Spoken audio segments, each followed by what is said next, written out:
Good morning students. आप सभी का राजकीय महाविद्यालय Surajgarh BSc first year differential calculus class में हार्दिक स्वागत है। डियर स्टूडेंट्स, जैसा कि आप जानते हैं कि हम मैक्सिमा और मिनिमा का अध्ययन कर रहे हैं और कल मैंने आपको मैक्सिमा और मिनिमा में भी Lagrange's multiply method to find maximum or minimum value of the variables के बारे में बताया था। तो आज उन्हीं के ऊपर बेस्ड कुछ न्यूमेरिकल प्रॉब्लम्स लेकर फिर आपके सामने हूँ। तो आज मेरा क्वेश्चन है कि यदि u का मान x raised to power 4 plus y raised to power 4 plus z raised to power 4 हो, subject to the condition that x y z is equal to a q, तो इस फलन के निम्नलिखित मान ज्ञात कीजिए। मिनिमम वैल्यूज ज्ञात कीजिए। तो अपने को दे रखा है कि u is equal to x raised to power 4 plus y raised to power 4 plus z raised to power 4 और सेकंड कंडीशन दे रखी है x y z is equal to a q। तो Lagrange's मेथड और Lagrange's मल्टीप्लायर मेथड में मैंने क्या कहा था कि हम एक नया फंक्शन एज्यूम करेंगे g as the sum of first equation plus lambda into second equation where lambda is Lagrange's multiplier। तो मैंने एज्यूम किया कि let g x y z is equal to x raised to power 4 plus y raised to power 4 plus z raised to power 4 plus lambda into जो conditional equation है x y z minus a q। अब किसी भी चीज का जब आपने maxima या मिनिमा फाइंड करना है तो उसके लिए अपने को क्या चाहिए, स्तब्ध बिंदु चाहिए, स्टेशनरी वैल्यूज। तो स्टेशनरी वैल्यूज कैसे क्या करते हैं हम कि first order partial derivatives equal to 0 करते हैं। तो हम इसे डिफरेंशिएट करते हैं partially with respect to x। तो del g by del x, x की पावर 4 का differentiation with respect to x 4x cube, y 0, z का भी 0 प्लस लैम्डा x का 1 y z as it is, बाकी सारी वैल्यू 0 इज इक्वल टू 0 कर दिया फॉर स्टेशनरी वैल्यूज। इसी प्रकार से partial differentiation of g with respect to y मैंने कैलकुलेट किया तो वो क्या बनेगा, x की पावर 4 का 0 क्योंकि y को कांस्टेंट z को कांस्टेंट लेंगे, y 4 का 4y cube minus lambda x z is equal to 0। और तीसरा del g by del z, ये बन जाएगा इस बार x और y कांस्टेंट होंगे जब partially differentiate with respect to z कर रहे हैं आप, तो 4z cube minus lambda xy is equal to 0। अब ये तीन इक्वेशन आ गई। हमें सबसे पहले क्या करना है, लैम्डा का मान जो लैग्रेंजेस मल्टीप्लायर है उसकी वैल्यू कैलकुलेट करनी है। तो यहाँ देखिए 4x क्यूब है, 4y क्यूब है, 4z क्यूब है। तो अगर थर्ड इक्वेशन को मैं x से मल्टीप्लाई करूं तो आपके पास क्या बन जाता है, x4 y4 z4। Third equation को x से, फोर्थ इक्वेशन को y से और फिफ्थ इक्वेशन को मैं z से मल्टीप्लाई करके ऐड कर देता हूं। तो क्या बनेगा आपके पास 4x raised to power 4 plus 4 into y raised to power 4 plus इसे z से मल्टीप्लाई करेंगे तो 4z raised to power 4, तो 4 कॉमन, तो 4 into x4 plus y4 plus z4। इसे आपने x से मल्टीप्लाई किया तो माइनस लैम्डा xyz, ये भी y से मल्टीप्लाई किया तो माइनस लैम्डा xyz और ये भी z से मल्टीप्लाई किया तो माइनस लैम्डा xyz, तीनों सेम हो गए तो इसलिए मैंने लिखा minus 3xyz lambda is equal to 0। क्योंकि राइट हैंड साइड 0 है तो 0 को किसी से मल्टीप्लाई करो, 0 को किसी में ऐड करो, रिजल्ट हमारा क्या रहेगा, 0 ही रहेगा। तो अब x4 plus y4 plus z4 का मान क्या है, हमारे पास u है तो इसलिए 4u और xyz सेकंड इक्वेशन में दे रखा है अपने को a क्यूब, तो इसलिए ये क्या आ गया 4u minus 3a cube lambda is equal to 0। तो यहाँ से लैम्डा का मान आ गया 4u upon 3a क्यूब। तो ये वैल्यू आ गई आपके पास। अब इस वैल्यू को क्या करते हैं हम, इक्वेशन थर्ड में सबसे पहले सब्स्टिट्यूट करते हैं। तो थर्ड इक्वेशन क्या है, 4x cube minus lambda, lambda का मान कितना आपने कैलकुलेट किया 4u upon 3a cube into yz is equal to 0। अब xyz is equal to a cube है तो yz का मान क्या होगा, a क्यूब बाई x, तो हमने वो वैल्यू रख दी, 4 से डिवाइड कर दिया और क्रॉस मल्टीप्लाई किया, a क्यूब से a क्यूब कैंसिल हो गया तो आपके पास रिजल्ट आया x raised to power 4 is equal to u by 3। इसी प्रकार से लैम्डा का मान जब आप इक्वेशन 4th में सब्स्टिट्यूट करोगे तो आपके पास आ जाएगा y4 is equal to u/3 और इक्वेशन जब मैं 5th में सब्स्टिट्यूट करूंगा तो वहां से z⁴ is equal to u/3। तो आपने x4, y4 और z4 का मान निकाल लिया। इन तीनों मानों को अगर x⁴ is equal to u/3 है तो x इज इक्वल टू क्या हो जाएगा u/3 की पावर 1/4 और y का मान u/3 की पावर 1/4, z का मान u/3 की पावर 1/4, x की पावर m इंटू x की पावर n हो तो पावर्स क्या हो जाती हैं, ऐड हो जाती है। तो जब आप तीनों वैल्यूज को समीकरण सेकंड में सब्स्टिट्यूट करेंगे x into y into z तो क्या आ जाएगा u/3 की power 3/4 is equal to a cube. पहले क्यूबिंग कर दीजिए तो क्या आएगा u/3 raise to power 1/4 is equal to a। Then taking fourth value यानी कि स्क्वायर करके स्क्वायर कीजिए तो आपके पास क्या आएगा u is equal to 3a raise to power 4।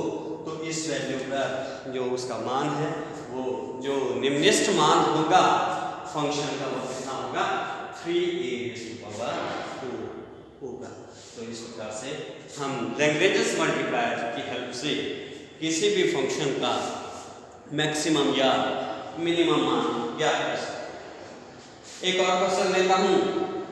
अभी तक अपने पास क्या था कि हमें एक फलन का मान जिसकी हमें मैक्सिमम या मिनिमम वैल्यू फाइंड करनी होती थी और उसके साथ एक कंडीशन दे रखी होती है। अब मेरे पास प्रॉब्लम है कि आपके पास फलन एक है, कंडीशंस दो दे रखी है। क्या कहता है कि यदि u is equal to x² plus y² plus z² हो और सब्जेक्ट टू द कंडीशंस दे रखी हैं ax² plus by² plus cz² is equal to 1 और lx plus my plus nz is equal to 0 तो इसका उचित मान ज्ञात कीजिए। उचित डिस्ट्रीब्यूशन तो अपने क्या करते हैं, इस पर अगर दो इक्वेशंस दे रखी हैं तो अपने दो लैग्रेंज मल्टीप्लायर यूज कर सकते हैं। तो मैंने एज्यूम किया है कि let g(x,y,z) is equal to function x² plus y² plus z² plus first Lagrange multiplier λ1 into ax² plus by² plus cz² minus 1 plus second Lagrange multiplier λ2 into lx plus my plus nz। ये हमने gx,y,z का मान रखा। अब फिर से वही चीज, क्योंकि मैक्सिमा और मिनिमा फाइंड करना है तो उसके लिए स्टेशनरी वैल्यू यानी कि स्तंभ बिंदु चाहिए। तो स्तंभ बिंदु ज्ञात करने के लिए partial differentiation of g with respect to x। तो पार्शियल डिफरेंशिएट करेंगे जब x के सापेक्ष तो y और z के डिफरेंशिएशन x के सापेक्ष 0 हो जाएंगे। तो इसलिए अपने पास क्या बनेगा x के equal to x plus 2 λ1 ax plus λ2 l is equal to 0, क्योंकि स्टेशनरी पॉइंट्स की हमारी कंडीशन है कि फर्स्ट ऑर्डर डेरिवेटिव को अपने क्या करते हैं 0 करते हैं। इसी प्रकार से partial differentiation of g with respect to y आपने कैलकुलेट किया तो वो आपके पास आ गया 2y plus 2 λ1 by plus m λ2 is equal to 0। Fifth equation g को with respect to partially differentiate किया z के तो 2z plus 2 λ1 cz plus n λ2 is equal to 0। Equation fourth, fifth और सिक्स्थ। अब देखिए पहले में क्या 2x 2y 2z और हमारी जो इक्वेशन है उसमें x² plus y² plus z²। तो मैं क्या करता हूँ इक्वेशन फोर्थ को x से, इक्वेशन फिफ्थ को y से और इक्वेशन सिक्स्थ को z से मल्टीप्लाई करता हूँ। तीनों को x y z से मल्टीप्लाई करने के बाद ऐड कर देता हूँ तो आपके पास बन रहा है, पहले फर्स्ट टर्म्स देखिए x से मल्टीप्लाई किया 2 कॉमन तो 2x² plus y² plus z²। इसमें 2 λ1 कॉमन आ जाएगा ax² plus by² plus cz² multiply करने के बाद। तीसरे में λ2 कॉमन आ जाएगा तो lx plus my plus nz is equal to 0। अब ax² plus by² plus cz² का मान आपको दे रखा है, कितना दिया हुआ है 1 और lx plus my plus nz का मान 0 दे रखा है। तो हमने दोनों वैल्यूज यहाँ सब्स्टिट्यूट कर दे तो वहां से आपके पास आया 2x² plus y² plus z² और x² plus y² plus z² का मान क्या था, वो फलन जिसका आपने मैक्सिमम वैल्यू फाइंड करनी है। तो 2u plus 2 λ1 into 1 plus λ2 into 0 क्योंकि lx plus my plus nz शून्य दे रखा है तीसरी इक्वेशन में तो वो वैल्यू सब्स्टिट्यूट 2 से डिवाइड किया तो आपके पास आ गया λ1 इज इक्वल टू -u। अब इस लैम्डा 1 का मान सबसे पहले तीसरी इक्वेशन में रखते हैं। तीसरी इक्वेशन में रखते हैं तो आपके पास क्या बन रहा है, 2x प्लस 2 लैम्डा 1 का मान आपने माइनस यू रखा इंटू ए एक्स प्लस लैम्डा 2, क्योंकि है नहीं है तो इस वैल्यू को जब आप लैम्डा 1 के मान को इक्वेशन 4th में रखते हैं तो वहां से आपके पास क्या आ जाता है कि x is equal to lambda 2l upon 2 into u a minus 1 समीकरण 4 में रखने पर। इसी प्रकार से लैम्डा 1 का मान जब समीकरण 5 में रखते हैं तो y का मान आ जाता है lambda 2m upon 2 u b minus 1 और समीकरण 6 में रखते हैं तो z का मान आ जाता है lambda 2n upon 2 u c minus 1। जब आपके पास x y और z के मान आ गए तो इन तीनों वैल्यूज को हम जो third equation lx plus my plus nz is equal to 0 उसमें सब्स्टिट्यूट कर दीजिए तो lx x का मान लैम्डा 2 तो l इंटू l स्क्वायर तो lambda 2 l square upon 2 u a minus 1 plus lambda 2 n square upon 2 u b minus 1 plus lambda 2 n square upon 2 u c minus 1 is equal to 0। Lambda 2 से divide कर lambda 2 by 2 से पूरी equation को divide कर दीजिए तो आपके पास equation बन जाती है l square upon a u minus 1 plus l square upon b u minus 1 plus n square upon c u minus 1 is equal to 0। तो ये किसकी इक्वेशन, इससे क्या है कि हम उसका जो मिनिमम या मैक्सिमम वैल्यू होगी वो यहाँ से कैलकुलेट कर सकते हैं।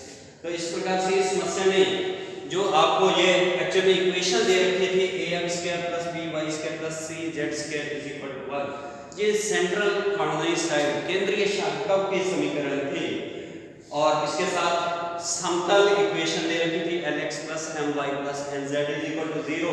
तो इस प्रश्न में हमारे पास क्या था कि केंद्रीय शाखा ax square plus by square plus cz square is equal to 1 तथा समतल lx plus my plus nz is equal to 0 के प्रतिच्छेदन बिंदु के मूल बिंदु से दूरी का वर्ग x square plus y square plus z square का आप अधिकतम मान का या न्यूनतम मान ज्ञात कर सकते हैं। ये जो आपके पास इक्वेशन आई है हम ये कह रहे हैं कि इसमें हम क्या है कि आपके पास एक central coordinate ax square plus by square plus cz square is equal to 1 तथा समतल जो lx plus my plus nz, क्योंकि ये कॉर्डिनेट की इक्वेशन है। सेकंड जो थर्ड इक्वेशन है वो एक प्लेन की इक्वेशन है, दोनों एक दूसरे को जहां पर इंटरसेक्ट करते हैं उस पॉइंट ऑफ इंटरसेक्शन के मूल बिंदु से दूरी के का जो वर्ग है x square plus y square plus z square उसका अधिकतम या न्यूनतम मान